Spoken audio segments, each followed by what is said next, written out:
Ndibulise kone bathandi bezemidlalo eMzantsi Afrika, ingakumbi kone balandeli bebhola elikhulu ke laseMzantsi Afrika. Apha ke siza nemeko ke kaDotli, mfana omdala ke injury yakhe uba ithatha isibeke phi. Maske siniphe update pha nge-injury ke kaRashwin Dotli. Ithi injury yakhe umfana omdala usazoba ngaphandle. Uyawuqala ke ukubonakala pha emabaleni pha uKaizer Chiefs pha ngoFebruwari. Maske sinixelele ngoba kutheni na. Ithi le nto onondaba xa bebechocula phaa izolo boqwalasela ke imeko yeeplayers zeKaizer Chiefs ezikhoyo kange bambone ke phaa uDotli exube abadlali beqela leKaizer Chiefs. Xa beyilandelela into yakhe umfana omdala kwafumanisa into yokubana ngelaa xesha beke wathiwa uyabuya umfana omdala before kuvalelwe iAFCON kwacaba ke ngokuthe sele boyile kwanento engathi uphinde ke wathunukala umfana omdala kwathiwa makaphinda anikwe ixesha mhlawumbi phaa ngoJanuwari uzoba right umfana omdala. Nyani ke wanikezwa ixesha ke lokubana ke i-injury yakhe ke ichache ebake bayiqwalase into yokubana ke phaa ngoJanuwari izoba njani na i-injury yakhe umfana omdala.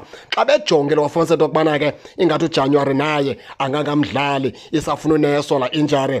Baxikele into yokubana ke ngoku ingarayithi phaa ngoFebruwari.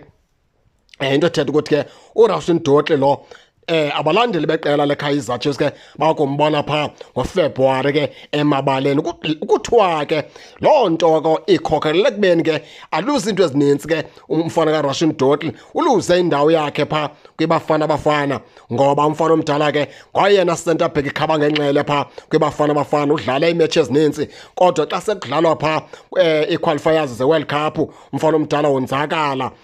Akangabekho ke nalapho ku-AFCON kumfana omdala ebengomnye wamathemba ke kamnumzana uHugo Broos.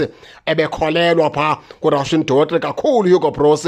Loo nto akhokela into yokubana ke athathe ke umbekezeli kaMbokazi benguyena ke uyi-centre back ekhaba ngenxele phaa kwiBafana Bafana. Kwanguyena ke uvala indawo kaDotli phaa kwiBafana Bafana.